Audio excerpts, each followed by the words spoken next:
আজি সদৌ কামৰূপ জিলা ছাত্ৰ সন্থাৰ উদ্যোগত ৰঙিয়া আঞ্চলিক ছাত্ৰ সন্থাৰ সহযোগত ঐতিহাসিক হৰদত্ত বীৰদত্ত ভৱন প্ৰাংগণত অসম চৰকাৰৰ নিযুক্তি পৰীক্ষাৰ প্ৰশিক্ষণ শিবিৰৰ এক আয়োজন কৰা হৈছে আৰু এইটো এটা ভাল পদক্ষেপ হৈছে কাৰণ আজি ৰাজ্যখনত নিবনুৱা সমস্যাৰ ভয়াৱহতাৰ প্ৰতি লক্ষ্য ৰাখি আৰু নিবনুৱা যুৱক যুৱতীসকলে কেনেকৈ প্ৰশিক্ষণৰ জৰিয়তে কৰ্মসংস্থান পায় সেই উদ্দেশ্যে আজি ছাত্ৰ সন্থাই এটা ভাল পদক্ষেপ লৈছে।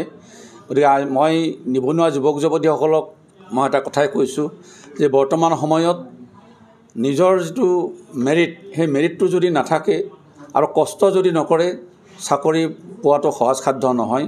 গতিকে আমি কষ্ট কৰিব লাগিব, ষ্টাডি কৰিব লাগিব আৰু প্ৰশিক্ষণ শিবিৰত আমাৰ প্ৰশিক্ষকসকলে যি শিকায় সেইটো আমি আয়ত্ত কৰি লৈ আমি নিযুক্তি পৰীক্ষাত বহিব লাগিব। কাৰণ ইতিমধ্যে চৰকাৰৰ বিভিন্ন নিয়ম নিযুক্তি সম্পৰ্কত আমি দেখিবলৈ পাইছোঁ যে আজি নিযুক্তি পৰীক্ষাত আজি কিছুমান নিগেটিভ মাৰ্কৰ ব্যৱস্থা হৈছে। গতিকে নিগেটিভ মাৰ্ক যাতে ছাত্ৰ ছাত্ৰীসকলে বা নিবনুৱা যুৱক যুৱতীসকলে নকৰে তাৰ কাৰণে সচেতন হ'ব লাগিব, তেতিয়াহে তেওঁলোকে এটা পজিটিভ এনচাৰ কৰি তেওঁলোকে ভাল নম্বৰ পাবলৈ সক্ষম হ'ব। গতিকে মই আশা কৰিছোঁ যে এই প্ৰশিক্ষণ শিবিৰৰ জৰিয়তে আমাৰ এই বৃহত্তৰ ৰঙিয়া অঞ্চলৰ ছাত্ৰ ছাত্ৰীৰ লগতে নিবনুৱা যুৱক যুৱতীসকলে প্ৰশিক্ষণ লৈ তেওঁলোকে অসম চৰকাৰৰ যি নিযুক্তি পৰীক্ষা ইয়াত উপকৃত হ'ব, এইটো আমাৰ দৃঢ় বিশ্বাস। আজিৰ পৰা আমি সদৌ কামৰূপ জিলা ছাত্ৰ সন্থা ঐতিহ্যমণ্ডিত হৰদত্ত বীৰদত্ত ভৱনত অসম চৰকাৰৰ নিযুক্তি পৰীক্ষাৰ প্ৰশিক্ষণ শিবিৰ অনুষ্ঠিত কৰিছোঁ।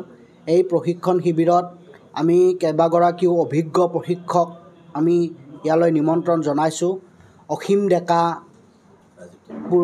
প্ৰশান্ত পুৰকায়স্থ, ৰাজীৱ তালুকদাৰ এইকেইজন আমি প্ৰশিক্ষকক প্ৰশিক্ষণ দিয়াৰ কাৰণে আমি ইয়ালৈ আমন্ত্ৰণ জনাইছোঁ। তেখেতসকলে আমাৰ এই প্ৰশিক্ষণ শিবিৰত অংশগ্ৰহণ কৰা 300গৰাকী ছাত্ৰ ছাত্ৰীয়ে আমাৰ এই প্ৰশিক্ষণ শিবিৰত পৰা আমাৰ পৰা ফৰ্মসমূহ সংগ্ৰহ কৰিছে।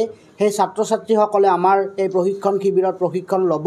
আমাৰ দৃঢ় বিশ্বাস এই ছাত্ৰ ছাত্ৰীসকলে ইয়াতে প্ৰশিক্ষণ লৈ এটা ভাল চাকৰি পাবলৈ তেখেতসকলে সক্ষম হ'ব বুলি আমি বিশ্বাস কৰোঁ। কাৰণ 2019 চনতো আমি এনেকুৱাকৈ ৰেলৱে নিযুক্তি পৰীক্ষাৰ প্ৰশিক্ষণ শিবিৰ অনুষ্ঠিত কৰিছিলোঁ।